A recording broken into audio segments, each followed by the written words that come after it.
नमस्कार साथियों, मैं सौरभ चतुर्वेदी दृष्टि द विजन के इस ऑनलाइन मंच पर आप सभी का स्वागत करता हूं। इस मंच के माध्यम से हम आप तक रेगुलर कक्षाओं को पहुंचाने का प्रयास कर रहे हैं। इसी क्रम में आंतरिक सुरक्षा से जुड़ी कक्षाएं आप तक भेजी जाएंगी। पाठ्यक्रम में जो उपस्थित विषय हैं उनके बारे में एक विस्तार से चर्चा हमने कल की है, जिसमें हमने ये बताने का प्रयास किया कि पाठ्यक्रम में अभिव्यक्त जो मुद्दे हैं उनके अंतर्गत किस तरीके के प्रश्न पूछे जाते हैं और उसे खोलकर किस तरीके से पढ़ा जाना चाहिए। तो अब हम एक एक मुद्दे को उठाएंगे और उसे विस्तार से आप तक पहुंचाने की कोशिश करेंगे। ठीक, सिलेबस में हमारा पहला टॉपिक विकास और उग्रवाद से जुड़ा है, लेकिन मुझे लगता है कि यदि हम आंतरिक सुरक्षा पढ़ रहे हैं तो सबसे पहले या पहली क्लास में हमें आंतरिक सुरक्षा या सुरक्षा से जुड़े मूलभूत विचारों को समझना होगा। और इन्हीं विचारों को मैंने यहाँ अभिव्यक्त करने की कोशिश की है कि सुरक्षा का मूल विचार क्या होता है, सुरक्षा को देखने के दृष्टिकोण क्या हो सकते हैं, सुरक्षा का उद्देश्य क्या है, सुरक्षा हमारे लिए क्यों महत्वपूर्ण है, भारत की सुरक्षा चुनौतियों का विकास किस प्रकार देखा गया है, इस विकास के बाद हमारी सुरक्षा चुनौतियां किन रूपों में, किन स्वरूपों में नजर आती हैं, इनके क्या दुष्प्रभाव हम तक पहुंच रहे हैं और इनके निवारण के लिए हमें क्या करना चाहिए। ये जो ओरिएंटेशन ऑफ इंटरनल सिक्योरिटी होगा, ये आपको आगे के सारे टॉपिक्स की इंसाइट प्रदान करेगा, क्योंकि जैसा कि मैंने कहा था आपसे कि कोई भी टॉपिक जो है वो बेसिकली कारण, प्रभाव और समाधान में चलता है, और यहाँ जो हम मुद्दों पर बात करेंगे वो आंतरिक सुरक्षा से जुड़े हर विषय पर आपके कारण, समाधान और प्रभाव को सुनिश्चित करेगा। तो पहला मुद्दा जो आपको समझने की जरूरत है वो ये है कि ये जो शब्द हम सुनते हैं, एक है रक्षा और दूसरा है प्रतिरक्षा, इसमें क्या अंतर है, और रादर सुरक्षा, what is the difference between these to. If will discuss this in English, हम इसमें बात करें तो सुरक्षा को सिक्योरिटी शब्द से जोड़ा जाता है, जबकि प्रतिरक्षा शब्द डिफेंस से जुड़ता है। So we need to understand the difference between these two. ठीक, रक्षा और सुरक्षा में कोई बड़ा अंतर नहीं है। ऐसा माना जाता है कि जब उत्कृष्ट तरीके से, श्रेष्ठ तरीके से रक्षा के कार्य को किया जाए तो सुरक्षा है। जैसे सुधन शासन सुना होगा आपने, सुशासन, तो जब उत्कृष्ट तरीके से शासन किया जाए तो सुशासन है, तो जब उत्कृष्ट तरीके से रक्षा की जाए तो वो क्या है, सुरक्षा है। So now the basic point is regarding the difference between सुरक्षा और प्रतिरक्षा। ठीक, ये समझिए कि रक्षा शब्द जो है ये एक व्यापक शब्द है, ब्रॉडर कॉन्सेप्ट। ये एक बहुआयामी विचार है, मल्टी डायमेंशनल कॉन्सेप्ट। ठीक, व्यापक इसलिए है क्योंकि रक्षा या सुरक्षा कई प्रकार की होती है, जैसे सामरिक सुरक्षा, आर्थिक सुरक्षा, ऊर्जा सुरक्षा, खाद्य सुरक्षा, पर्यावरण सुरक्षा इत्यादि। मतलब हम अलग अलग संदर्भों में रक्षा की क्या करते हैं, बात करते हैं। और इसलिए हमने कहा कि ये जो शब्द है क्या, रक्षा, ये कैसा विचार है, व्यापक विचार है। It's a broader concept, it's a multi dimensional concept, रक्षा। ठीक, और ऐसी स्थिति में जो रक्षा का विचार है ये किसी एक स्वरूप से नहीं जुड़ता, तो ये कैसा विचार हो जाता है, स्वतंत्र विचार हो जाता है। स्वतंत्र का मतलब है कि रक्षा की जरूरत सभी को है, व्यक्ति को, समाज को, राष्ट्र को, और सभी रूपों में है।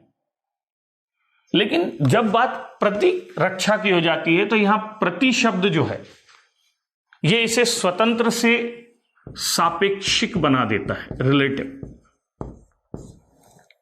और रिलेटिव का मतलब है के संदर्भ में, विथ रिगार्ड टू। तो जब आप प्रतिरक्षा की बात करते हैं तो आप किसी से अपनी रक्षा की बात करते हैं। समझ में आ रही बात? और इसलिए ये विचार जो है प्रतिरक्षा का, ये स्वतंत्र नहीं, सापेक्षिक या रिलेटिव विचार हो जाता है।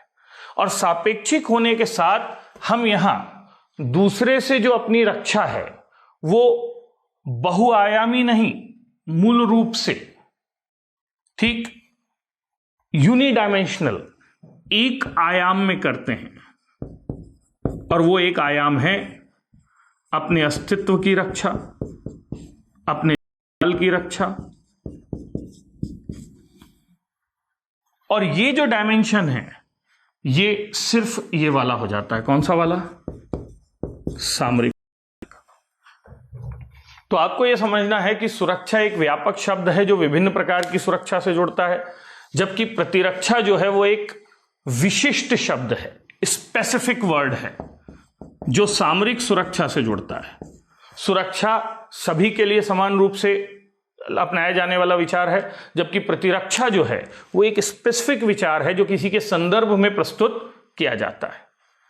अब यदि इस विचार को आप समझेंगे तो यहीं से दृष्टिकोण निकल जाएगा। कैसे?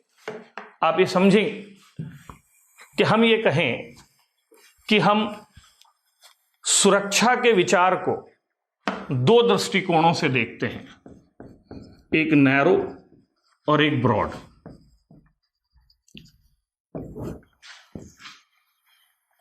तो नैरो अप्रोच में, संकुचित दृष्टिकोण में, सुरक्षा सिर्फ किससे जुड़ गई? अभी मैंने बताया था कौन से शब्द से? सामरिक, स्ट्रेटेजिक। जबकि व्यापक संदर्भ में सुरक्षा सामरिक रही या बहुआयामी हो गई? ये हो गई मल्टी डायमेंशनल। और मल्टी डायमेंशनल का मतलब, जैसे हमने कहा, खाद्य सुरक्षा, ऊर्जा सुरक्षा, पर्यावरण सुरक्षा, या फिर हम बात करें साइबर सुरक्षा, सामाजिक सुरक्षा, सांस्कृतिक सुरक्षा, हर तरीके की सुरक्षा ये ब्रॉडर संदर्भ में होगी। समझ पा रहे हैं? सामरिक सुरक्षा का मतलब है राष्ट्र राज्य, नेशन स्टेट जिसको हम बोलते हैं, देश जिसको हम बोलते हैं, के अस्तित्व की, उसकी संप्रभुता की, उसकी सीमाओं की,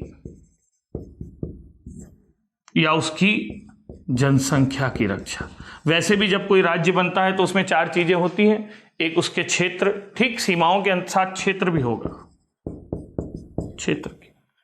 दूसरा जनसंख्या, तीसरा संप्रभुता, चौथी सरकार। So when we try and define what you say the basic existence of the nation, जब हम किसी देश के अस्तित्व को बचाने की कोशिश करते हैं, उसकी संप्रभुता को बचाने की कोशिश करते हैं, उसकी सीमाओं को सुरक्षित रखते हैं, उसके क्षेत्र की रक्षा करते हैं, उसकी जनसंख्या की रक्षा करते हैं, उसकी एकता और अखंडता को अक्षुण्ण रखने का प्रयास करते हैं, तो उसे सामरिक सुरक्षा कहते हैं। Then we call it strategic protect, क्या कहेंगे, सिक्योरिटी। ये सामरिक शब्द कई लोगों को बहुत बार परेशान करता है। लेकिन इसके विपरीत, जब हम किसी देश की सुरक्षा को बहुआयामी रूप में देखते हैं और हम इसे राष्ट्र राज्य के अस्तित्व के साथ साथ उसके विकास से, उसके महत्व को, हम किसी राष्ट्र राज्य के विकास को, उसके महत्व को, उसकी श्रेष्ठता को सुरक्षित रखने का प्रयास करते हैं, तो ये ब्रॉडर अप्रोच में या वृहद दृष्टिकोण में आंतरिक सुरक्षा को दर्शाएगा।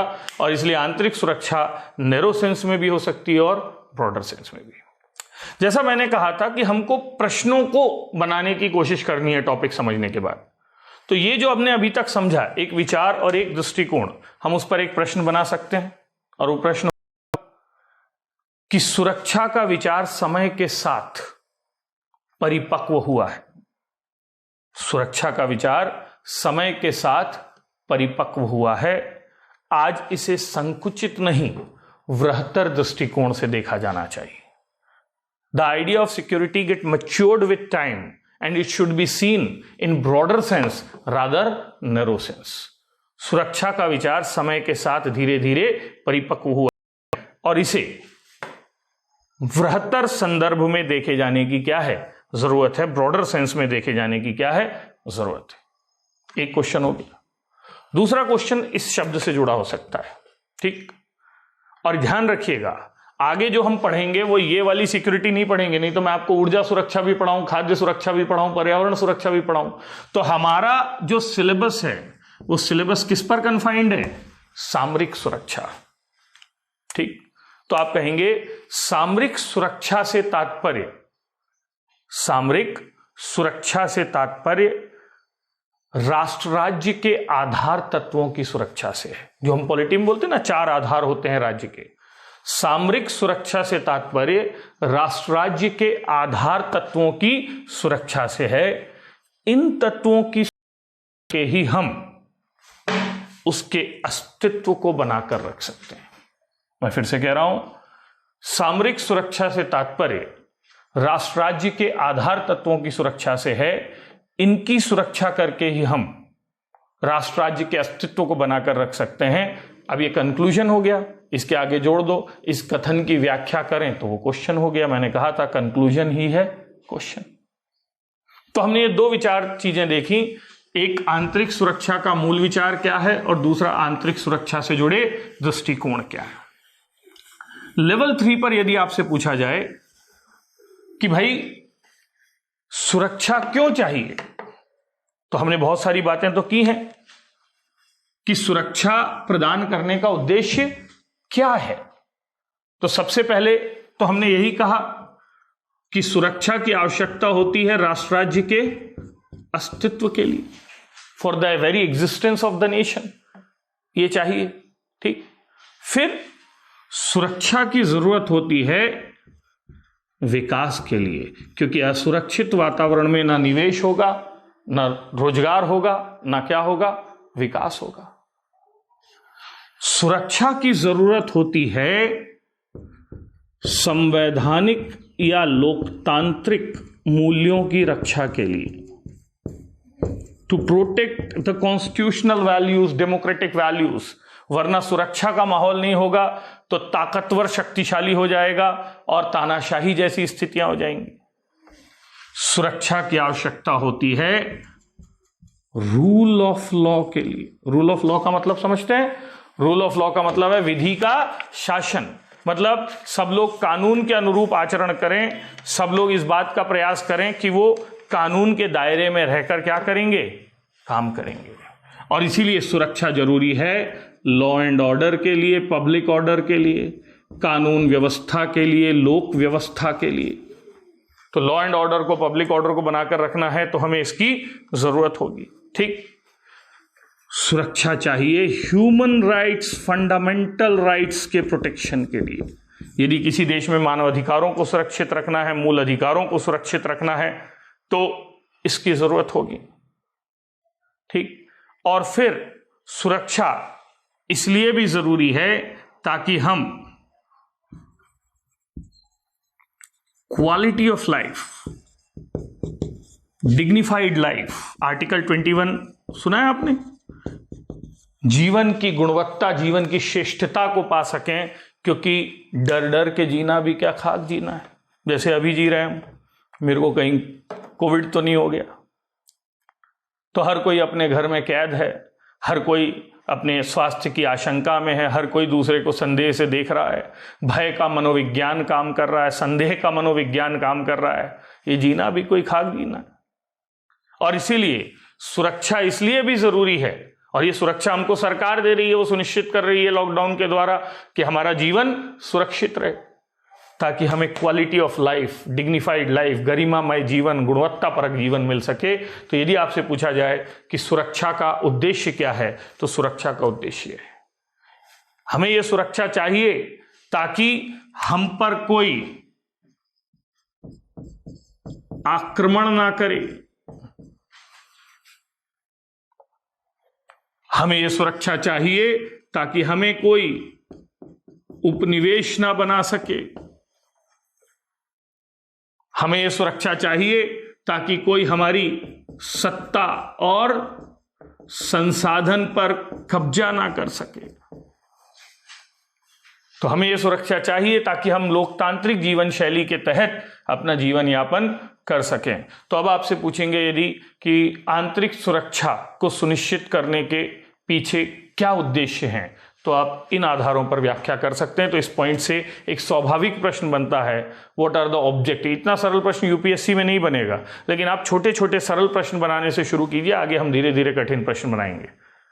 So what are the goals, what are the objectives, what is the importance of internal security? आंतरिक सुरक्षा क्या सुनिश्चित करती है? तो ये सुनिश्चित करती है राष्ट्र राज्य का अस्तित्व, राष्ट्र राज्य का विकास, गरिमापूर्ण जीवन, संवैधानिक मूल्यों की रक्षा, विधि व्यवस्था, कानून व्यवस्था, विधि का शासन, मानव अधिकारों की रक्षा। ऐसे आप बहुत सारी चीजों के बारे में सोच सकते हैं और ये कह सकते हैं कि आंतरिक सुरक्षा सुनिश्चित होने से ये उद्देश्य पूरे होते हैं। ठीक, अब हम सबसे महत्वपूर्ण हिस्से पर चलते हैं और वो हिस्सा हमें ये बताने की कोशिश करता है कि किसी भी देश में आंतरिक सुरक्षा की चुनौतियां किस प्रकार आगे बढ़ती हैं और किन रूपों में दिखाई देती हैं। तो we will discuss first Indian case.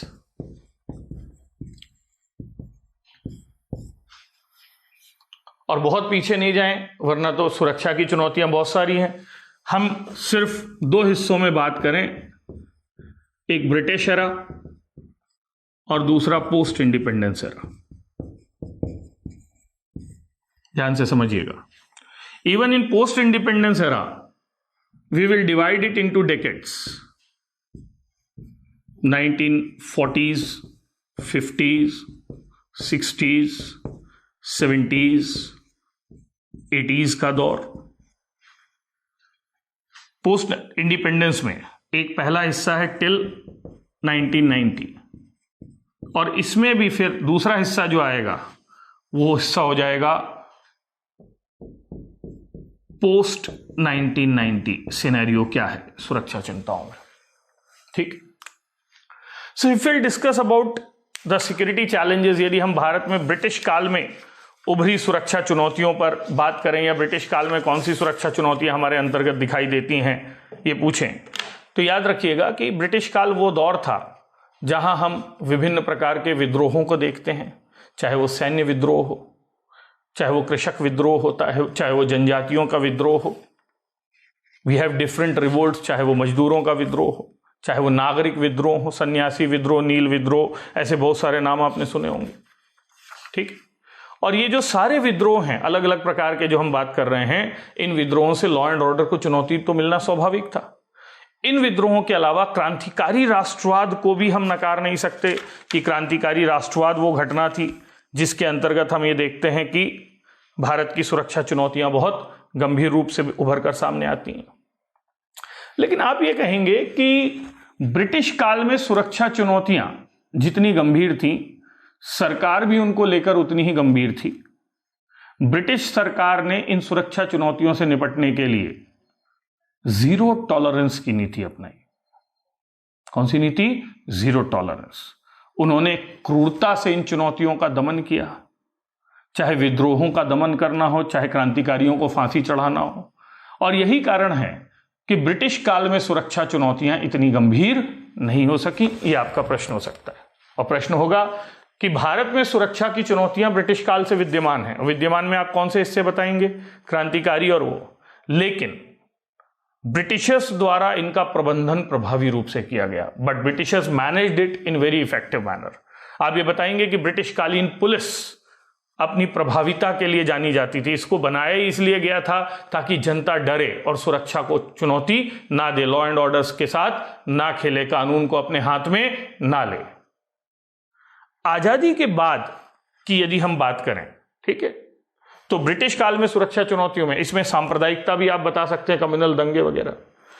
आजादी के बाद यदि हम बात करें तो मैंने ये कहा कि 40s, 50s, 60s में हम सुरक्षा चुनौतियों को अलग अलग तरीकों से आगे बढ़ते देखते हैं। Let us discuss 40s scenario first. आजादी के कुछ समय पहले से ही भारत में आंतरिक असुरक्षा की स्थितियां बनने लगी थी, सिविल वॉर की स्थितियां बनने लगी थी, और इसको सामने लाने में पहली भूमिका थी भारत छोड़ो आंदोलन की। दूसरी भूमिका निभाई पाकिस्तान निर्माण के आंदोलन ने, तीसरी भूमिका नौसेना विद्रोह को देखते हैं हम, नेवल रिवोल्ट जो हुआ था। जिन्ना ने डायरेक्ट एक्शन डे मनाया 16 अगस्त 1946 को। पूरे देश में लॉ एंड ऑर्डर की समस्या या संकट पैदा हो गया। जगह जगह पर होने वाले दंगों को आप लॉ एंड ऑर्डर की चुनौती के तौर पर देखते हैं। ये वो दौर था जब पुलिस प्रशासन में विभाजन दिखाई देता है, कुछ पाकिस्तान चले जाएंगे, कुछ इंग्लैंड लौट जाएंगे, तो लॉ एंड ऑर्डर को संभालने वाली एजेंसियां भी उतनी परिपक्व नहीं है। हम एडमिनिस्ट्रेटिव वैक्यूम की स्थिति से गुजर रहे हैं।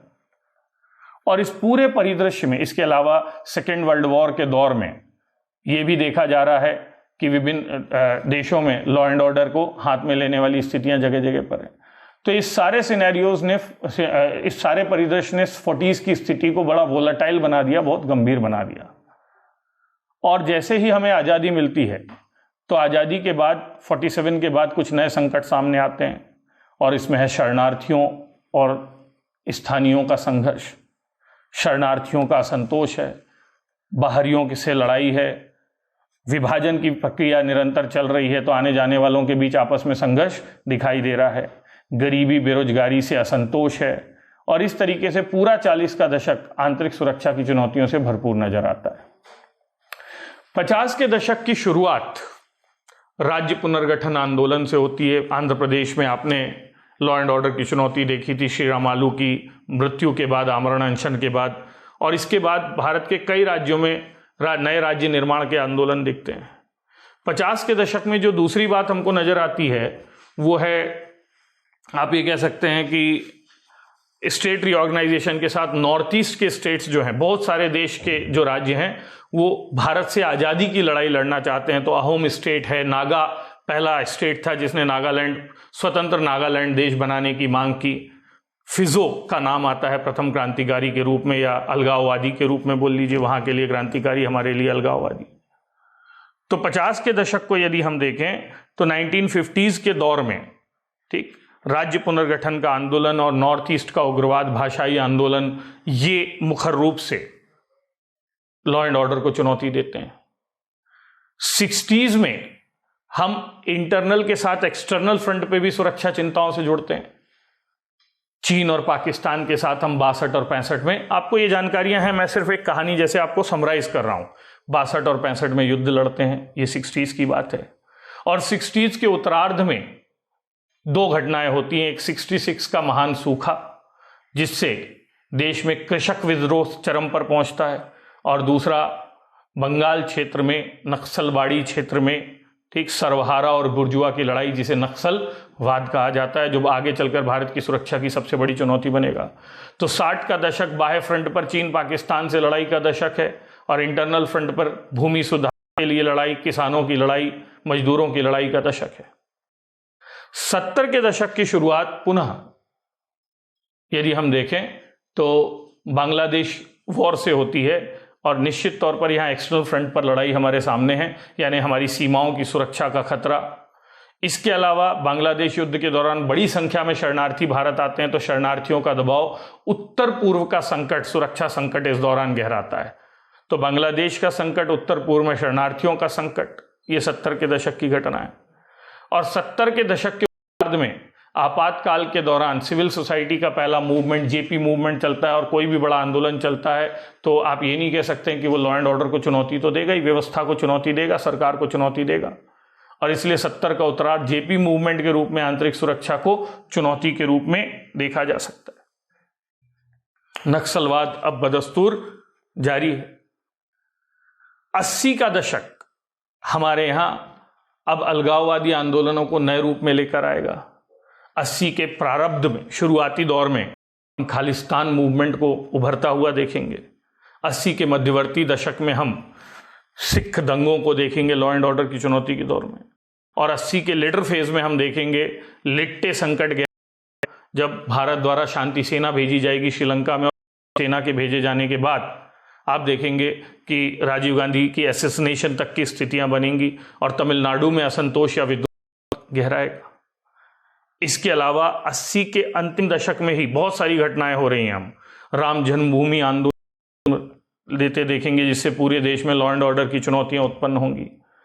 80 के अंत में ही वीपी सिंह द्वारा आरक्षण जो ओबीसी रिजर्वेशन की शुरुआत की जाएगी और इसलिए 90 आते आते हमारा परिदृश्य विभिन्न प्रकार की आंतरिक सुरक्षा की चुनौतियों से जुड़ेगा। 80 के हिस्से में ही जम्मू कश्मीर में चुनाव होंगे। चुनाव में धांधली के कारण बहुत सारे अलगाववादी अपने हाथ में हथियार उठा लेंगे, सलाउद्दीन हो, यासीन मलिक हो। तो आप ये समझिए कि 80 का जो खालिस्तान आंदोलन सिख दंगों से जुड़ता है, लेकिन 80 का उत्तरार्ध जो है वो हमारे यहाँ बहुत सारे क्राइसिस लेकर आता है। इसमें कश्मीर क्राइसिस है, इसमें तमिलनाडु का क्राइसिस है, इसमें रिजर्वेशन का क्राइसिस है, इसमें राम जन्मभूमि आंदोलन का क्राइसिस है। ये सारे क्राइसिस 80 के एंड में है जो लॉ एंड ऑर्डर की चुनौतियों को दे रहे हैं। और इसलिए 1990 आते आते हमारी सुरक्षा चुनौतियां मुखर रूप से नजर आने लगेंगी, गंभीर रूप से नजर आने लगेंगी।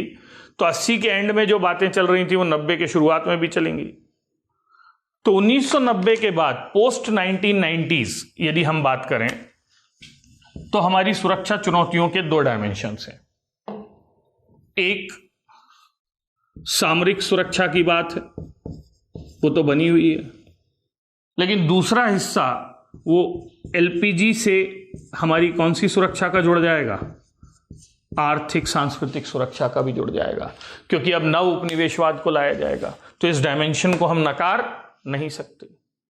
इसके अलावा 1990 के बाद विश्व में कोल्ड वॉर खत्म हो जाएगा और उसके समाप्त होने के बाद हम देखेंगे कि बहुत सारे तरीकों से दुनिया की सुरक्षा चिंताएं बदलेंगी। तो आपसे अलग से एक प्रश्न बन सकता है, यहां तक तो जो प्रश्न बनेगा वो ये बनेगा कि भारत की सुरक्षा चुनौतियां समय के साथ बढ़ती रही हैं, बदलती रही हैं। तो यहां तक बात हो जाएगी। भारत की सुरक्षा चुनौतियां समय के साथ बढ़ती और बदलती रही हैं, लेकिन 1990 के बाद इनमें अभूतपूर्व विस्तार दिखाई देता है। तो पोस्ट 1990 सुरक्षा चुनौतियों को 2 संदर्भ में समझना पड़ेगा आपको। ये क्यों बढ़ती हैं और कैसे बढ़ती हैं।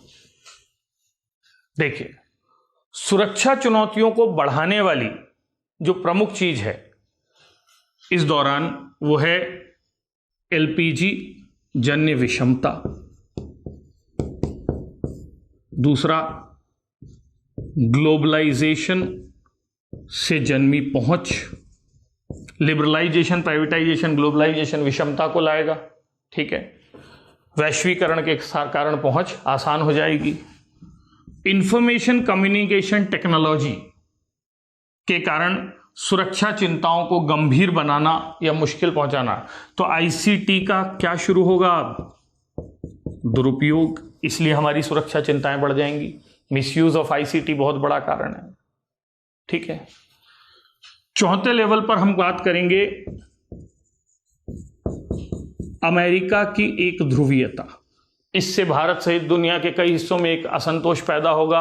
अमेरिका पूरी दुनिया का स्वघोषित चौधरी बनने की कोशिश करेगा और अमेरिकी एक ध्रुवीयता का जो विचार है वो कहीं ना कहीं हमारी सुरक्षा चिंताओं को क्या करेगा? बढ़ाएगा, ठीक।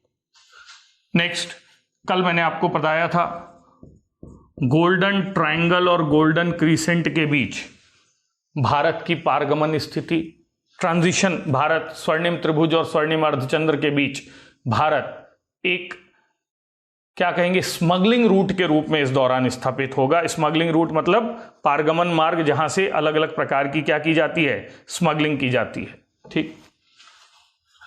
तो इस रूप में सुरक्षा चुनौतियां बढ़ेंगी या इन कारणों से सुरक्षा चुनौतियां हमारी क्या होंगी? बढ़ेंगी, ठीक। इसके अलावा भी यदि हम बात करें कि पोस्ट 1990s के बाद इंडिया में कैसे, तो ये तो ग्लोबल सिनेरियो है। आप ऐसे समझ लीजिए कि वैश्विक स्तर पर कैसे सुरक्षा चुनौतियां बढ़ रही हैं और इंडियन स्तर पर क्यों और कैसे। तो इंडियन संदर्भ में यदि हम बात करें इस दौरान क्या होगा, ठीक है। तो इंडियन संदर्भ में इस दौरान बाबरी मस्जिद डिमोलिशन होगा। इसके बाद देश भर में वैमनस्य की स्थितियां बनेंगी। इंडियन कॉन्टेक्स्ट में इस समय कश्मीर में उग्रवाद बहुत गंभीर रूप से फैलेगा। इसके कारण इंडियन कॉन्टेक्स्ट में इस समय आरक्षण पर हिंसात्मक आंदोलन शुरू हो जाएगा, रिजर्वेशन पर हिंसात्मक आंदोलन की स्थितियां दिखेंगी। तो ये बहुत चिंता का विषय बनेगा। ठीक, भारतीय संदर्भ में इसी दौरान समुद्री डकैती, मरीन पायरेसी के संकट गहराने लगेंगे, क्योंकि जो सी रूट है उस रूट से बहुत सारी सुरक्षा चिंताएं हमारे सामने आएंगी। ठीक, इंडियन कॉन्टेक्स्ट में इस समय चीन और नेपाल के रास्ते तस्करी बहुत गंभीर पैमाने पर दिखाई देने लगेगी, तो तस्करी की समस्या गंभीर रूप से दिखेगी। तो इन सारे कारणों को यदि हम इकट्ठा करें तो हम कहेंगे कि 1990 के बाद भारत की सुरक्षा चिंताएं अचानक से कई गुना क्या हो जाती हैं, बढ़ जाती हैं। It multiplies in various ways. ठीक है, और जब ये चिंताएं बढ़ जाती हैं तो ये चिंताएं कई रूपों में, अलग अलग रूपों में हमारे क्या आएंगे, सामने आएंगी। तो इसी आधार पर आपसे बात करेंगे। अब विकास आपने देखा, ठीक, पोस्ट 1990s की बात कर रहा हूं मैं। एक और चीज, हाँ, ग्लोबल लेवल पर इस दौरान WMD का विकास दिखेगा, वेपन ऑफ मास डिस्ट्रक्शंस, यानी जैविक हथियार, नाभिकीय हथियार, रासायनिक हथियार। तो ये जो वेपन ऑफ मास डिस्ट्रक्शंस हैं, ये बड़े पैमाने पर सुरक्षा चिंताओं को क्या देंगे, जन्म देंगे। महाशक्तियों के बीच संघर्ष की स्थितियां बनेंगी, जिससे सुरक्षा चिंताएं गंभीर होने लगेंगी। और भारत भी इससे आइसोलेटेड नहीं रह सकता, क्योंकि हम ग्लोबलाइजेशन के दौर में सब आपस में जुड़े हुए हैं। तो इन सारे स्वरूपों को जानने के बाद, या इन सारे विकास को जानने के बाद, अब हमें यह जानने की जरूरत है कि भारत की सुरक्षा चुनौतियां किन स्वरूपों में या विविध रूपों में नजर आती हैं। कौन कौन से ऐसे जगह हैं जहां सुरक्षा चुनौतियां हमको दिखाई देती हैं। ठीक, मैंने इसे समझाने का बहुत सहज तरीका आपको बताया था कि सबसे पहला तरीका तो है कि वाद के विविध रूप आप ले लीजिए। आतंकवाद, नक्सलवाद, क्षेत्रवाद, जातिवाद, ठीक है, संप्रदायवाद, नस्लवाद, ये सब सुरक्षा चुनौतियां होती हैं। तो 5 to 6 टाइप के आपके पास वाद हैं जो सुरक्षा चुनौतियां हैं। वाद के बाद दूसरा जो हिस्सा है आपके पास, आप ढेर सारे प्रकार की तस्करी ले लीजिए। जैसे फंडामेंटल तस्करी में आता है ह्यूमन ड्रग आर्म्स, मानव तस्करी, मादक द्रव्यों की तस्करी, और आपका हथियारों की तस्करी। लेकिन इससे आगे जाएं आप तो फिर वो हर चीज की तस्करी होती है। वन्य जीवों की तस्करी होती है, वन्य उत्पादों की तस्करी होती है, सांस्कृतिक महत्व की वस्तुओं की तस्करी होती है, मानव अंगों की तस्करी होती है। ठीक, ऑर्गन स्मगलिंग जिसको हम बोलते हैं, नकली नोटों की तस्करी होती है। तीसरे लेवल पर हमारी सुरक्षा चिंताएं जो होंगी वो मनी लॉन्ड्रिंग से जुड़ी होंगी, धन शोधन। इसमें ब्लैक मनी की समस्या है। इसके अंतर्गत, ठीक है ना, जो अवैध धन है वो तो है ही है, उसको मनी लॉन्ड्रिंग। इसके अंतर्गत हवाला आता है, इसके अंतर्गत आप क्या कहेंगे, राउंड ट्रिपिंग आती है। मतलब आर्थिक तरीकों से गलत पैसे को साफ करने की समस्या, मनी लॉन्ड्रिंग की समस्या। तो आर्थिक क्षेत्र की समस्या है ये, तो इसके बारे में विस्तार से बताया जा सकता है। इसके अलावा ढेर प्रकार के जो माफिया होते हैं, ऑर्गेनाइज क्राइम नेटवर्क, आप उन सब को यहां जोड़ सकते हैं। और आजकल तो हर तरीके का माफिया होता है, वन माफिया है, खनन माफिया है। पहले प्राइमरी सेक्टर पे ले लीजिए तो लैंड माफिया है, फॉरेस्ट जमीन माफिया, फिर भू माफिया बोलते हैं जिसे, वन माफिया, वन रॉयल्टी लेता है, खनन माफिया, खनन में रेत है, कोयला है, सबसे जुड़े अलग अलग माफिया आपको दिखाई देते हैं। ठीक, फिर उसके आगे जाएंगे आप तो फिर ऑर्गेनाइज्ड नेटवर्क में बहुत सारे माफिया हैं जो अलग अलग क्षेत्रों में काम करते हैं। ड्रग माफिया है, कोल माफिया है, तो इनके बारे में बताइए। और पांचवा हिस्सा यहां पर आप अदर क्राइम्स से जोड़कर बता सकते हैं। मेरा ये मानना है कि आंतरिक सुरक्षा की चुनौतियों में, ठीक, वाद के अलावा, तस्करी के अलावा, मनी लॉन्ड्रिंग के अलावा, माफिया के अलावा ये सारे अपराध भी आते हैं, अनैतिक अपराध भी आते हैं जो इनमें बच गए हैं। जैसे जो ह्यूमन रिसोर्स डेवलपमेंट को बाधित करने वाले काम हैं वो सब इसमें आएंगे। नशाखोरी है, वैश्यावृत्ति है, चोरी है, डकैती है, बलात्कार है। क्या हम इन्हें सुरक्षा चुनौतियों के तौर पर नहीं दे सकते? तो जब आप इन सब को इकट्ठा करेंगे तो आप एक सवाल का जवाब देंगे कि भारत की सुरक्षा चुनौतियां, ठीक, बहुआयामी हैं, बहुरूपी हैं, ठीक है, अलग अलग प्रकार की हैं, सामाजिक क्षेत्र की, आर्थिक क्षेत्र की, राजनीतिक क्षेत्र की, ठीक है, और इसीलिए इनके नियंत्रण की रणनीति भी बहुआयामी होनी चाहिए। तो ये इसके स्वरूप के अंतर्गत बात होगी, ठीक। स्वरूप से आगे चलकर यदि हम चर्चा करें तो अब बात आई प्रभाव की, कि इंपैक्ट क्या होता है। इंपैक्ट का सीधा मतलब है कि जब आंतरिक सुरक्षा को चुनौती दी जाती है तो इसके दुष्प्रभाव किन रूपों में नजर आते हैं, ठीक है। देखिए, सबसे पहला दुष्प्रभाव, पहला तो जो हमने उद्देश्यों पर बात की थी वो सारे उद्देश्य दुष्प्रभावों के अंतर्गत नजर आएंगे, लेकिन फिर भी सहज भाषा में यदि हम बात करें कि आंतरिक सुरक्षा की चुनौतियों के दुष्प्रभाव किस रूप में नजर आते हैं, तो आप बोलेंगे कि सबसे पहले ये राज्य के अस्तित्व का संकट पैदा कर देते हैं, क्राइसिस ऑफ आइडेंटिटी, ठीक। एकता अखंडता का संकट पैदा कर देते हैं, फिर वही बात आ जाएगी। लेवल 3 पर हम बात करें, सीमाओं की सुरक्षा का संकट पैदा हो जाता है, और जब सीमाएं असुरक्षित हो जाएंगी तो फिर आपके रिसोर्सेस खतरे में हैं, संसाधनों का संकट पैदा हो जाता है, आपके क्रिटिकल इंफ्रास्ट्रक्चर, कल शब्द बताया था मैंने, और क्रिटिकल इंफ्रा का मतलब जिस पर देश टिका हुआ है, सामरिक अधोसंरचना का संकट पैदा हो जाता है। और सामान्य अधोसंरचना, सड़क, बिजली, संचार जो है, जनरल इंफ्रास्ट्रक्चर, भाई कुछ भी लड़ाई होती है सबसे पहले सड़क, बिजली के खंभे उखाड़ दो, सड़क में गड्ढे कर दो, तार तोड़ दो, तो जनरल इंफ्रा का संकट पैदा हो जाता है। जान माल की क्षति, ये नुकसान है। और इससे आगे यदि हम चलें तो सबसे प्रमुख है भय का मनोविज्ञान, फियर साइकोसिस। लोग अपने आप को क्या महसूस करने लगते हैं? असुरक्षित, मैं खतरे हूं, मेरा परिवार खतरे में है, मेरा जीवन खतरे में है। और इस भय के माहौल में विकास का संकट पैदा हो जाता है, क्योंकि पहले अस्तित्व होगा तब तो क्या होगा? विकास होगा।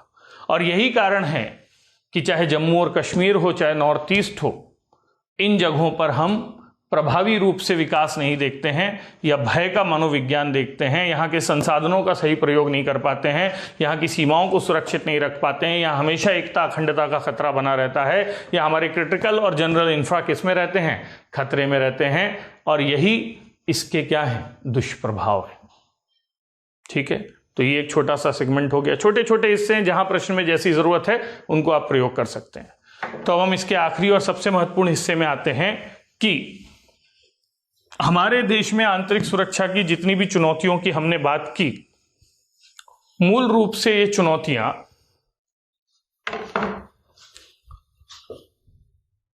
क्यों होती हैं,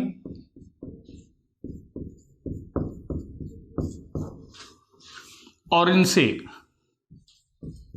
कैसे निपटा जा सकता है। और मैं इन दोनों का जवाब एक में देना चाहूंगा।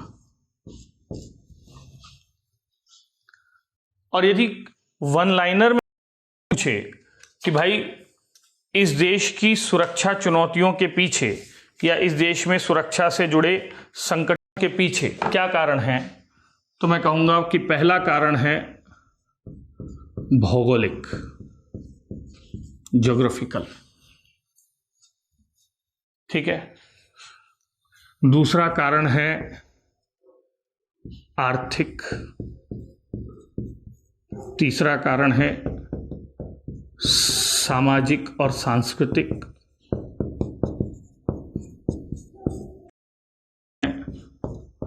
राजनीतिक और प्रशासनिक, और पांचवा कारण है मनोवैज्ञानिक। अब ध्यान से समझिएगा। समाधान, कारण देखेंगे, फिर हम क्या देखेंगे, समाधान। भौगोलिक कारणों से तात्पर्य यह है कि जब किसी क्षेत्र का भूगोल जटिल होता है, ठीक है, जब किसी क्षेत्र में, तो वहां विकास कठिन हो जाता है, वहां जीवन कठिन हो जाता है, वहां बाहर से पेनिट्रेट करना, घुसना आसान हो जाता है। जो पहाड़ों का क्षेत्र, नॉर्थ ईस्ट सेवन सिस्टर्स का एरिया है, या मध्य में छत्तीसगढ़, आपका तेलंगाना, महाराष्ट्र से जुड़ा जो बस्तर का रीजन है, आप उन सारे क्षेत्रों में देखिए जहां जटिल भूगोल है, वहां अपराधियों के छुपने की स्थितियां हैं, अपराधियों के भागने की स्थितियां हैं, या लोगों में वंचना की भाव है, लोगों में अल्प विकास की भावना है। तो ये बेसिकली भौगोलिक वंचना होती है। यहां आप कौन सा शब्द जोड़ेंगे, वंचना, डिप्रीवेशन, कि भूगोल हमारा दुश्मन है और सरकार हमारा ध्यान नहीं रख रही है, और इसी आधार पर, ठीक, सुरक्षा चिंताएं होती हैं। इनमें हम असुरक्षित सीमाओं का भी उल्लेख कर सकते हैं, शत्रुतापूर्ण पड़ोसियों का भी उल्लेख कर सकते हैं। तो हमारी बाउंड्री सिक्योर नहीं है, बाउंड्री के उस तरफ जो लोग हैं वो हमसे अच्छी भावना नहीं रखते हैं, हमारा भूगोल जटिल है, तो लोग अंदर से भी गुस्सा हैं, बाहर से भी परेशान हैं, तो चुनौतियां पैदा होंगी। निवारण क्या हो सकता है? भौगोलिक सुरक्षा, यदि इससे जुड़ी जो चिंताएं हैं, इसका निवारण यही हो सकता है कि आप इन क्षेत्रों में एक तो प्रभावी विकास के सिद्धांत को अपनाएं, ठीक, और दूसरा प्रभावी सुरक्षा के सिद्धांत को अपनाएं। आप देखिए, जितने भी सीमावर्ती क्षेत्र हैं वहां पर दो ही तरीके हैं, एक तीव्र विकास का सिद्धांत और दूसरा सीमाओं की सुरक्षा का सिद्धांत। हमने नॉर्थ ईस्ट में भी यही किया, हमने कश्मीर में भी यही किया है। हमारे पास तरीका यही है, rapid development and border security, जिससे हम ज्योग्राफिकल चैलेंजेस को पार कर सकते हैं। इकोनॉमिक चैलेंजेस की जब बात की जाती है तो उसमें सीधी सी बात की जाती है कि हमारी आर्थिक वंचना है, मतलब हम गरीब हैं, बेरोजगार हैं। तो जो गरीब है, बेरोजगार है, वो स्पीड मनी से जुड़ेगा, वो ब्रेन वॉश से जुड़ेगा, जिसके संसाधनों की लूट हो रही है, हमारे संसाधनों का लाभ हम तक नहीं मिल पा रहा है। तो दो चीजें हैं, एक तो उसकी शर्ट मेरी शर्ट से सफेद कैसी, और दूसरा मेरे साथ, मेरी शर्ट पे छींटे भी हैं, मेरे साथ अत्याचार भी हो रहा है। ऐसी स्थिति से बचने के लिए समाधान क्या हो सकता है? एक तो वही हो सकता है जो मोदी जी ने कहा था लाएंगे, अच्छे दिन, मैं इसको गुड गवर्नेंस कहता हूं, या फिर आप सबका साथ सबका विकास करें। सबका साथ सबका विकास कहना नहीं, करना पड़ेगा, तब आर्थिक वंचना दूर होगी। सबसे मुखर जो संकट है सुरक्षा चिंताओं का वो ये है, क्योंकि सामाजिक सांस्कृतिक चुनौतियों से ही वाद जन्म लेते हैं। नस्लवाद हो, जातिवाद हो, नक्सलवाद तो आर्थिक है, आतंकवाद हो, सबके पीछे यही है। और यहां खतरा क्या है? मेरा धर्म खतरे में है, मेरी संस्कृति खतरे में है, मेरा समाज खतरे में है, मेरी नस्ल खतरे में है, मेरा अस्तित्व खतरे में है, मेरी भाषा खतरे में है, मेरी पहचान खतरे में है, मेरा सम्मान खतरे में है। और इसी आधार, इसको एथनिक रीजन बोला जाता है। एथनिक मतलब नृजातीय। और ये नृजातीय संकट जो है, इसका समाधान एक ही तरीके से हो सकता है कि आप इन्हें सांस्कृतिक आक्रमण से बचाएं, यानी सांस्कृतिक सुरक्षा दें, कल्चरल प्रोटेक्शन दें। तो सामाजिक सांस्कृतिक सुरक्षा का सिद्धांत, ये एक महत्वपूर्ण सिद्धांत है आंतरिक सुरक्षा के अंतर्गत।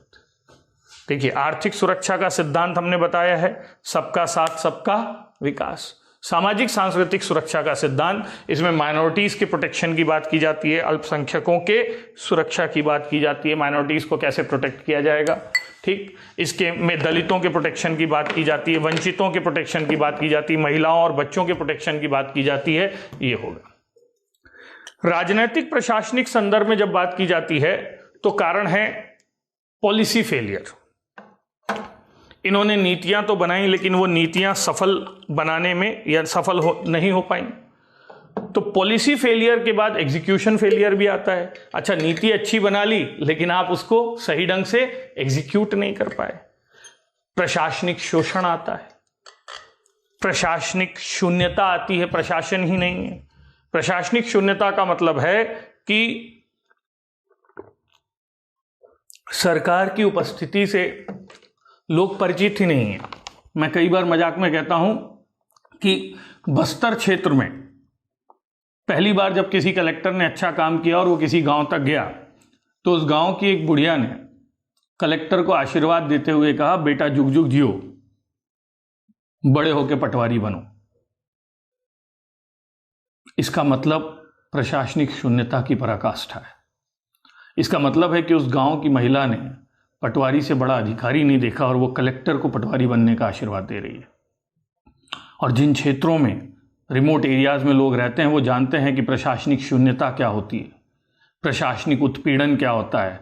नक्सलवादियों की लिस्ट, ठीक है ना, पूरी नहीं हुई है तो किसी को भी उठा कर ले गए। मानव अधिकारों का हनन क्या होता है, मानव अधिकारों का शोषण क्या होता है। ये सब कहकर मैं अर्बन नक्सल्स के सपोर्ट की बात नहीं कर रहा हूँ, अब मेरे को ही कैटेगराइज कर दो इस दृष्टि में। लेकिन प्रशासनिक शोषण और शून्यता है, इस बात को नकारा नहीं जा सकता।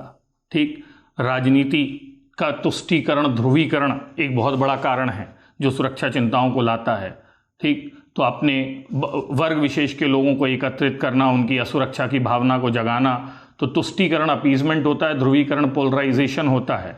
बहुसंख्यकों का जनरली पोलराइजेशन होता है और माइनॉरिटीज को अपीज किया जाता है, और जो भी राजनीतिक दल इसमें संलग्न है वो देश की सुरक्षा को नुकसान पहुंचाएंगे। तो ये राजनीतिक और प्रशासनिक कारण हैं और इनका समाधान एक ही तरीके से हो सकता है। राजनीतिक संदर्भ में आप पॉलिटिकल पार्टिसिपेशन, सहभागिता के सिद्धांत को अपनाइए। ये देखा गया है कि पंचायती राज संस्थाओं के माध्यम से नक्सलवाद को और नागा समझौता, असम समझौता, मिजो समझौता जैसे समझौतों के माध्यम से अलगाववाद को रोकने में सफलता मिली है। और प्रशासन को सुशासन से जोड़ना पड़ेगा, गुड गवर्नेंस से जोड़ना पड़ेगा। वो जो राम राज्य लाने की बात है, जो मोदी जी के अच्छे दिन लाने की बात है, उसे अब साकार करेंगे जब आप, तो फिर ये चुनौतियां दूर हो सकती हैं। बात जब मनोवैज्ञानिक संदर्भ में की जाती है तो ये कहा जाता है कि आंतरिक सुरक्षा की चुनौतियां इसलिए जन्म लेती हैं क्योंकि देश के नागरिकों में नेशन फर्स्ट का भाव नहीं होता। वो देश को नहीं, अपने आप को, अपने स्वार्थ को पहला रखते हैं। और जब किसी देश के नागरिक देश के प्रति मरने मिटने को तैयार नहीं होंगे, देश के प्रति समर्पण को तैयार नहीं होंगे, जब देश के प्रति अपने दायित्व बोध से परिचित नहीं होंगे या उसे निभाने को तैयार नहीं होंगे, तो नेचुरली वो देश को कॉम्प्रोमाइज करके सिक्योरिटी चैलेंजेस को पैदा करेंगे। यदि आपको इस समस्या से निपटना है तो फिर वही आपको देश के लोगों में क्या जगानी होगी, राष्ट्रभक्ति की भावना जगानी होगी। The idea of nation first को जगाना होगा। ये सुनिश्चित करना होगा कि देश के लोग देश के प्रति अपने दायित्वों के निर्वहन के लिए आगे आएं। और यदि ऐसा होगा तभी हम ये कह पाएंगे कि मनोवैज्ञानिक तौर पर इस देश के नागरिक इस देश की सुरक्षा में तत्पर हैं, इस देश के लिए प्रयास कर रहे हैं। तो ये वो सारे आयाम हैं जिनसे आंतरिक सुरक्षा की चुनौतियां। अब इन्हीं कारणों को आपसे बोले नक्सलवाद के कारण क्या है, यहाँ है। समाधान क्या है, यहाँ है। कश्मीर की समस्या के कारण क्या है, ये समाधान क्या है, ये है। नॉर्थ ईस्ट की समस्या के कारण क्या है, ये है। समाधान क्या है, ये है। मैं ये कह रहा हूं कि आप जितनी समस्याएं हैं सबका जवाब इसी पे लिख देंगे। अधिकांश समस्याएं जो आंतरिक सुरक्षा से निकलेंगी, नक्सलवाद के कारण क्या है, ये है। समाधान क्या है, ये। Any problem any solution can be address through these two topics. तो यही है आंतरिक सुरक्षा से जुड़े बेसिक कॉन्सेप्ट्स या आंतरिक सुरक्षा से जुड़े मूलभूत विचार। तो सुरक्षा से जुड़ी, आंतरिक सुरक्षा से जुड़ी मूलभूत अवधारणाओं को जानने के बाद हम उस मूल प्रश्न पर आते हैं कि क्या सुरक्षा सिर्फ आंतरिक ही होती है या फिर बाह्य सुरक्षा भी उतनी ही महत्वपूर्ण है, और यदि है तो आंतरिक और बाह्य सुरक्षा में अंतर क्या है। और आज जो हमारी सुरक्षा चुनौतियां हैं, क्या वो सिर्फ आंतरिक हैं, सिर्फ बाहरी हैं, या आंतरिक और बाहरी में आपस में क्या हो चुका है, जुड़ाव हो चुका है। तो यदि हम आंतरिक सुरक्षा की चुनौतियों के प्रकार की बात करें या आयाम की बात करें, डायमेंशन, तो मूल रूप से इन्हें दो हिस्सों में बांटा गया है।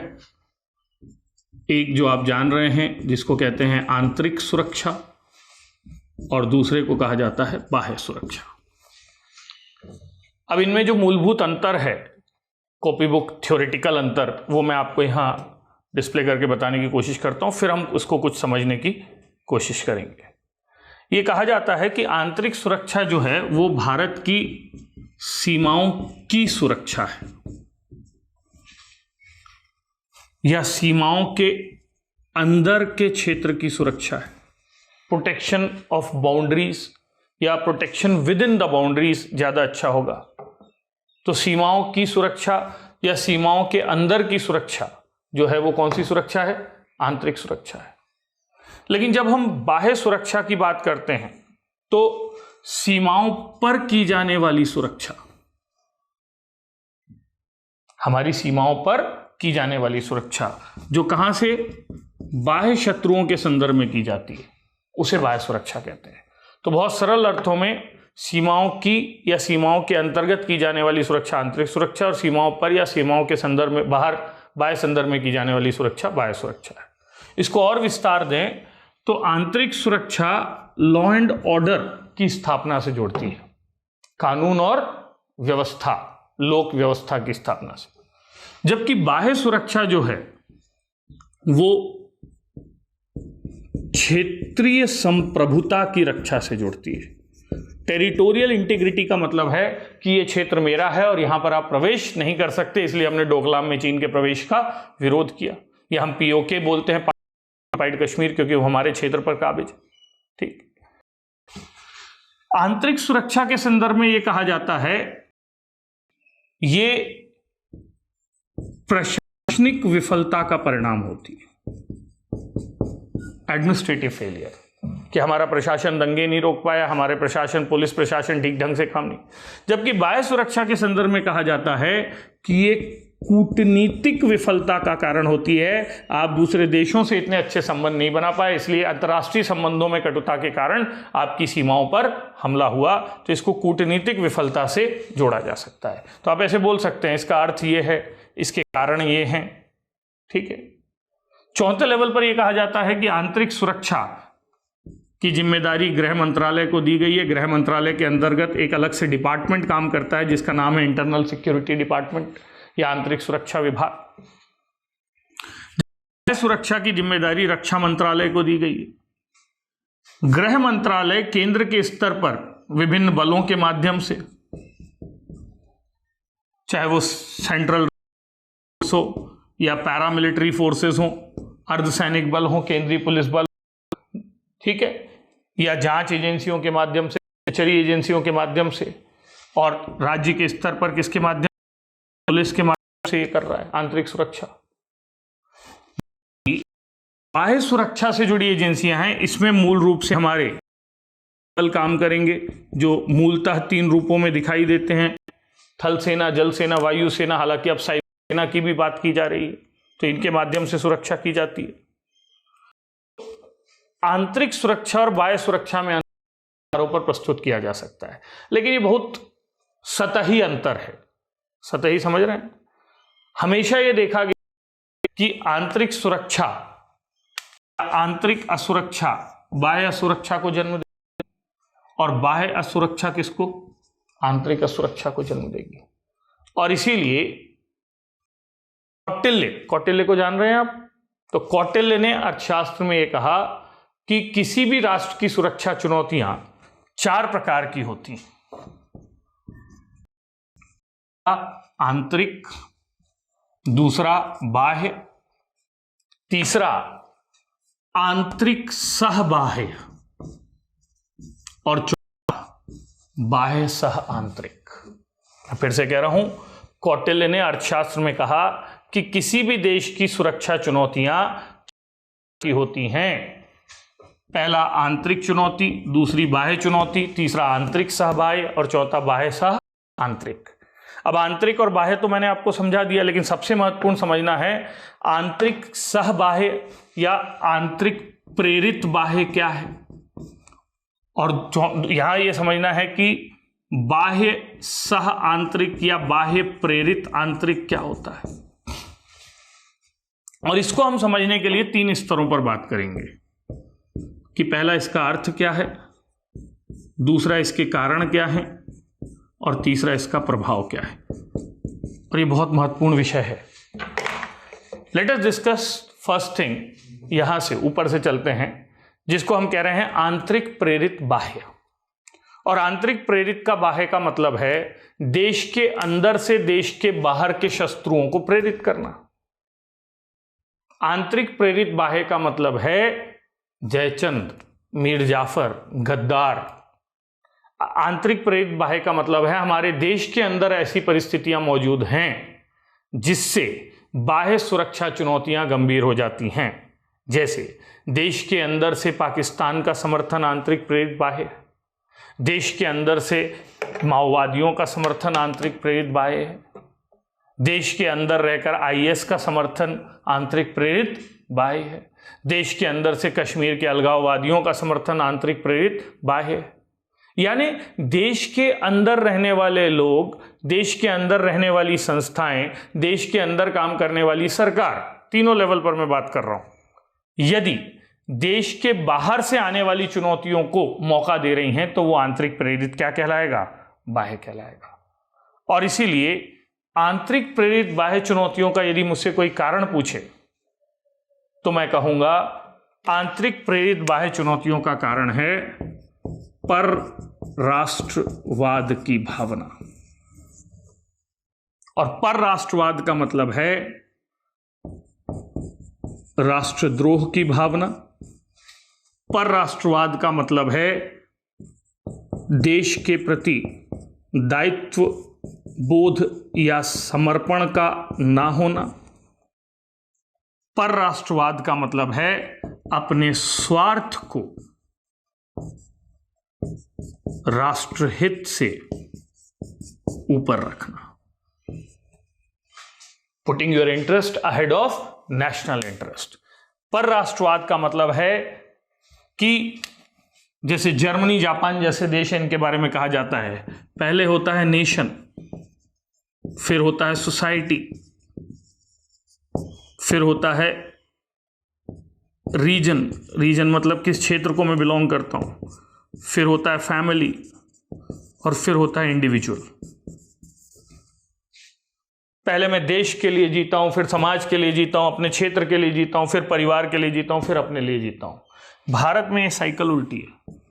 पहले मैं अपने लिए जीता हूं, फिर अपने परिवार के लिए जीता हूं, फिर मौका मिले तो मैं बिहारी हूं, बंगाली हूं, छत्तीसगढ़ी हूं, फिर मौका मिले तो मैं हिंदू हूं, मुसलमान हूं, अगड़ा हूं, पिछड़ा हूं, ब्राह्मण हूं, दलित हूं, फिर बच गया तो मैं भारतीय हूं। जिस देश में परराष्ट्रवाद की भावना दिखती है, मैं फिर से कह रहा हूं, वहां के लोग देश को हथेली पर बेचने तैयार रहते हैं, और ऐसे में वो देश के बाहर से आने वाली चुनौतियों के लिए पलक बिछाए खड़े रहते हैं। और इसीलिए मैंने कहा कि आंतरिक प्रेरित बाह्य का मतलब है देश के गद्दारों द्वारा देश के बाहर के दुश्मनों को मदद करना, सहायता करना। और ऐसी मदद तब होती है जब उनमें स्वराष्ट्रवाद नहीं, किसकी भावना होती है, परराष्ट्रवाद की भावना होती है। और इसका दुष्प्रभाव होता है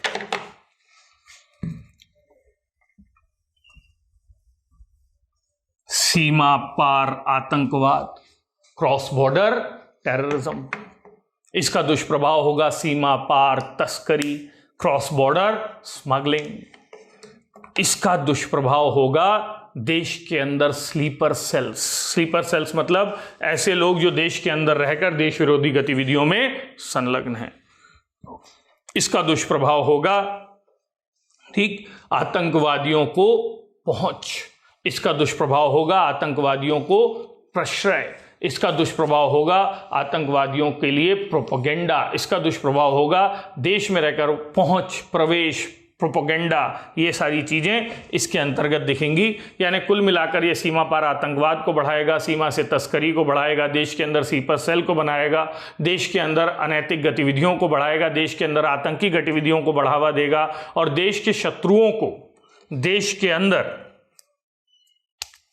प्रवेश, पहुंच, पहचान, प्रश्रय, प्रशिक्षण, पैसा सब मुहैया करवाएगा कि आप आइए, हम तैयार बैठे हैं, देश को दारुल इस्लाम बनाते हैं। आप आइए, हम तैयार बैठे हैं, देश में लाल झंडा फहराते हैं। और ये स्थिति आंतरिक प्रेरित बाह्य है, जिसके बारे में चाणक्य ने हमको बार बार चेताया था, बार बार समझाया था। लेकिन इसके बावजूद देश में बड़ी संख्या में ऐसे लोग हैं जो देश के लिए समर्पित होकर काम करना नहीं चाहते। अब हम आते हैं दूसरे हिस्से पर, जिसे हम कह रहे हैं आंतरिक प्रेरित बाह्य। तो बता दिया आपने, बाह्य प्रेरित आंतरिक क्या है? बाह्य प्रेरित आंतरिक का मतलब है अंतर्राष्ट्रीय परिस्थितियां, अंतर्राष्ट्रीय चुनौतियां या अंतर्राष्ट्रीय परिदृश्य कुछ ऐसा बन गया है जिसके कारण देश के अंदर असंतोष लगातार क्या हो रहा है, बढ़ रहा है, या देश के अंदर सुरक्षा की चिंताएं पैदा हो गई हैं। बाह्य प्रेरित आंतरिक का सबसे अच्छा उदाहरण, तो बाह्य प्रेरित आंतरिक यदि हम कोई मुझसे कहे तो मैं कहूंगा कि देश के बाहर शत्रुतापूर्ण आग्रह वाले देश जब देश की सुरक्षा को चिंता पहुंचाएं, या देश के बाहर ऐसा परिवेश या परिस्थितियां बन जाएं कि देश की सुरक्षा को चिंता हो, तो इसे बाह्य प्रेरित आंतरिक कहेंगे। बाह्य प्रेरित आंतरिक में शत्रुतापूर्ण आग्रह वाले देश की बात करें तो चीन और पाकिस्तान की गतिविधियां बाह्य प्रेरित आंतरिक है। चीन के द्वारा तिब्बत की सीमा का बार बार अतिक्रमण, पाकिस्तान के द्वारा आईएसआई के माध्यम से या अन्य माध्यमों से भारत की सुरक्षा की चिंताओं को लाना, ये सब बाह्य प्रेरित क्या है, आंतरिक है। और अंतर्राष्ट्रीय परिवेश या परिस्थितियों की यदि हम बात करें, ठीक, तो वर्ल्ड वॉर की स्थितियां आ जाएं तो बाह्य प्रेरित आंतरिक होगा। या फिर हाल में कोविड-19 की जो संकट है, पूरी दुनिया में जो परिस्थितियां बनी जिनसे इससे भारत में जीवन की सुरक्षा खतरे में पड़ गई, तो इसको भी हम किसके अंतर्गत रख सकते हैं, बाह्य प्रेरित आंतरिक के अंतर्गत रख सकते हैं। तो यही बाह्य प्रेरित आंतरिक होगा। ठीक, बाह्य प्रेरित आंतरिक के कारण दो हो सकते हैं। एक, उस देश का आपसे शत्रुतापूर्ण आग्रह हो, ऐतिहासिक शत्रुता पाकिस्तान, ठीक, व्यवहारिक शत्रुता चीन, या दूसरी चीज हो सकती है उस देश के साथ आपकी सीमावर्ती अवस्थिति हो। अब देखिए बाह्य प्रेरित आंतरिक पाकिस्तान के साथ क्या है, और फिर उस देश के साथ आपकी काहे की लड़ाई हो, वर्चस्व की लड़ाई हो। नीचा दिखाने में लगे रहते हैं हमेशा एक दूसरे को, भारत में कुछ भी चीज बिक सकती, बस एंटी पाकिस्तानी हो। तो जब ऐसी सोच के साथ यदि कोई देश, कुल मिलाकर बाह्य प्रेरित आंतरिक का मतलब है जब किसी देश के साथ आप कूटनीतिक तनाव की स्थिति में हो, तो निश्चित तौर पर वो देश आपको नुकसान पहुंचाने की कोशिश करेगा। कैसे करेगा? बाह्य प्रेरित आंतरिक। सोच के देखिए, पाकिस्तान भारत को नुकसान कैसे पहुंचाता है। तो वो सबसे पहला काम करेगा कि वो आपके खिलाफ प्रोपोगेंडा फैलाएगा। जैसे पाकिस्तान या चीन कश्मीर के संदर्भ में दुनिया भर के मंचों पर बात करते हैं, यहाँ मानव अधिकारों का हनन हो रहा है, यहाँ पर लोकतंत्र का हनन हो रहा है। प्रोपोगेंडा फैलाने के बाद वो उन क्षेत्रों में चल रहे अलगाववादी आंदोलनों को अपना क्या देगा, समर्थन देगा। ये दूसरा बाह्य प्रेरित आंतरिक का। और इसीलिए देश निर्माण के बाद पाकिस्तान का एकमात्र लक्ष्य था कि तुमने हमारा हाथ काटा है, हम तुम्हारी गर्दन काटेंगे, और इसलिए वो पंजाब और कश्मीर में आतंकवाद को बढ़ावा देता है। और ये अलगाववादियों को समर्थन कैसे देगा? इन अलगाववादियों को वो नैतिक समर्थन देने की बात करेगा कि यूएन के मंच पे कहेगा कि हम व्यवहारिक रूप से मदद नहीं करते हैं, लेकिन हमारा दिल उनके साथ है, वो आज़ादी के मसीहा हैं।